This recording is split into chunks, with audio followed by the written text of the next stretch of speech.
નમસ્તે દોસ્તો, આપનું સ્વાગત છે ન્યૂઝ ગુજરાતી પર। અહીં અમે તમને રોજની 20 મોટી ખબર આપીશું સરળ ભાષામાં સચોટ માહિતી સાથે। જો તમે છો ચેનલ પર નવા તો તરત જ સબસ્ક્રાઇબ કરો અને બેલ આઇકન દબાવો જેથી દરેક મહત્વપૂર્ણ ખબર સૌથી પહેલા તમને મળે।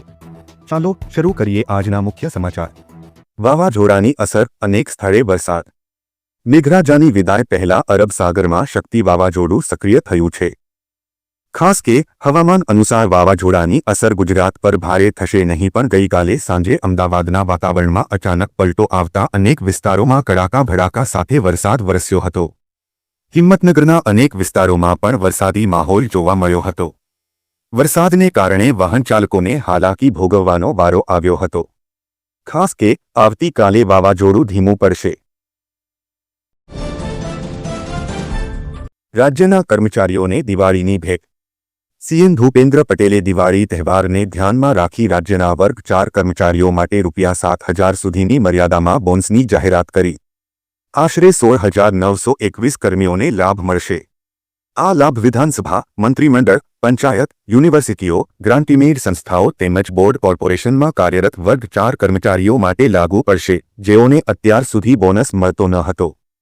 નાણાં વિભાગને આ અંગેના આવશ્યક આદેશો કરવા માટે નિર્દેશ અપાયા છે। બીએસએનએલના 4G ટાવર્સને 5Gમાં અપગ્રેડ કરવામાં આવશે।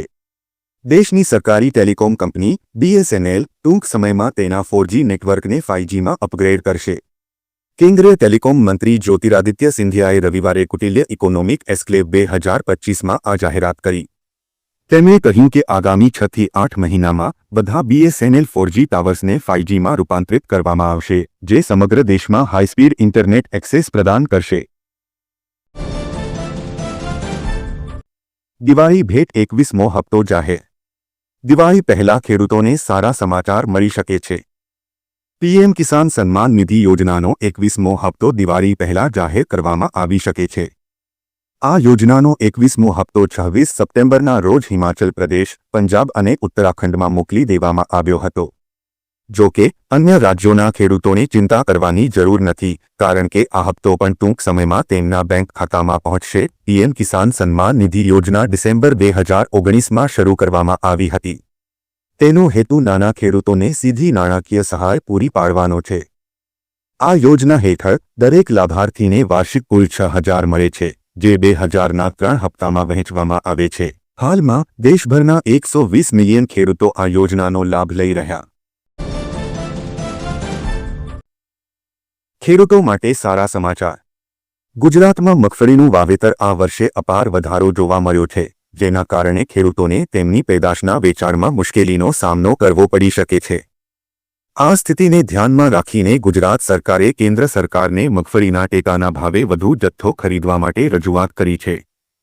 આ પગલું ખેડૂતોના હિતમાં મહત્વપૂર્ણ માનવામાં આવી રહ્યું છે, જેમાં મુખ્યમંત્રી ભૂપેન્દ્ર પટેલ અને કૃષિ મંત્રી રાઘવજી પટેલે વ્યક્તિગત રીતે ભાગ લીધો છે। આ વર્ષે મગફળીના વાવેતરમાં વધારો થવાના કારણે ઉત્પાદનમાં પણ નોંધપાત્ર વૃદ્ધિ થઈ છે।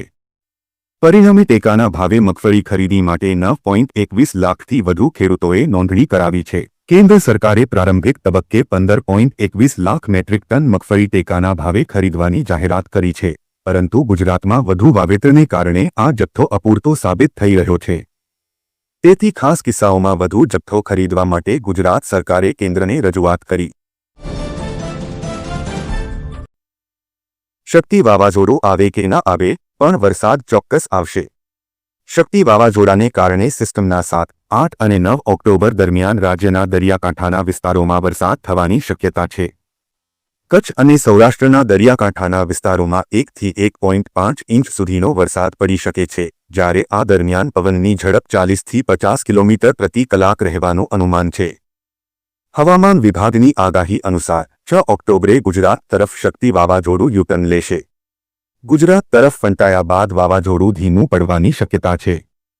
આગામી 5 દિવસ રાજ્યમાં ભારે વરસાદની કોઈ શક્યતા નથી, પરંતુ કેટલાક ભાગોમાં હળવા ઝાપટા પડી શકે છે। 8 ઓક્ટોબરે દ્વારકા, જામનગર, પોરબંદર, સુરત, નવસારી અને વલસાડમાં મધ્યમથી ભારે વરસાદની શક્યતા છે।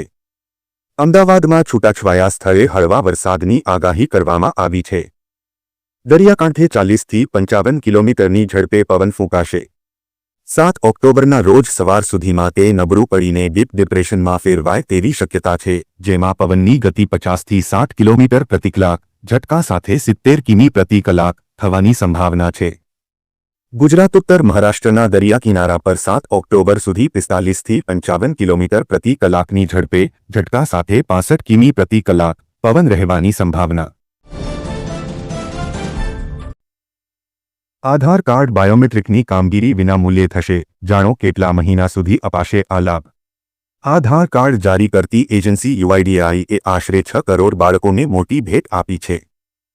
હવે 7થી 15 વર્ષની વયના બાળકો માટે આધાર બાયોમેટ્રિક અપડેટ્સ માટેની તમામ ફી માફ કરવામાં આવી છે. આ છૂટ 1 ઓક્ટોબરથી અમલમાં આવી છે અને 1 ઓક્ટોબર 2026 સુધી 1 વર્ષ માટે અમલમાં રહેશે. એટલે તેનો અર્થ એ થયો કે બાળકોના આધાર કાર્ડને 1 વર્ષ માટે ફ્રીમાં અપડેટ કરવાની તક મળશે. આધાર બતાવો અને લઈ જાઓ 80,000 રૂપિયા. હવે સરકાર ગેરંટી વિના આપી રહી છે. જો તમે નાનો વ્યવસાય શરૂ કરવા માંગતા હોય અને પૈસાની અછત તમને નડી રહી છે, તો ભારત સરકારની પ્રધાનમંત્રી સ્વનિધિ યોજના તમને મદદ કરી શકે છે. આ યોજના હેઠળ તમે ફક્ત તમારા આધાર કાર્ડ દ્વારા કોઈપણ ગેરંટી વિના 80,000 રૂપિયા સુધીની લોન લઈ શકો છો.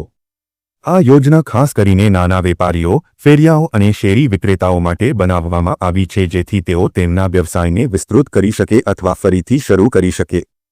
પીએમ સ્વનિધિ યોજના હેઠળ લોન એકસાથે નહીં પરંતુ 3 તબક્કામાં આપવામાં આવે છે. આ ક્રમિક પદ્ધતિ તમારી વિશ્વસનીયતાને મજબૂત બનાવે છે અને ધીમે ધીમે તમને વધુ રકમ માટે પાત્ર બનાવે છે. પ્રથમ તબક્કો, પહેલી અરજી પર તમને 10,000 રૂપિયાની લોન મળે છે. આ રકમ સમયસર ચૂકવવા પર તમે આગામી તબક્કા માટે પાત્ર બનો છો.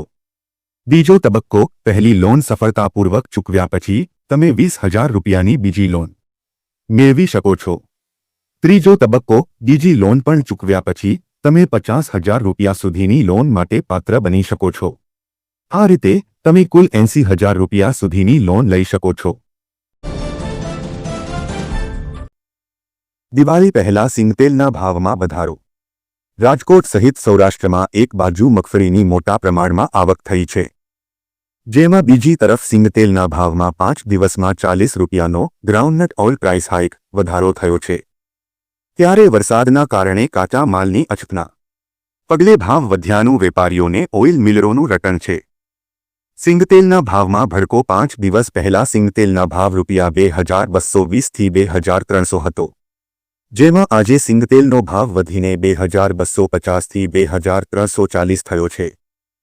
ખેડૂતોની મગફળી સસ્તા ભાવે વેચાઈ રહી છે, તો બીજી તરફ સિંગતેલના ડબ્બાના ભાવમાં વધારો થઈ રહ્યો છે.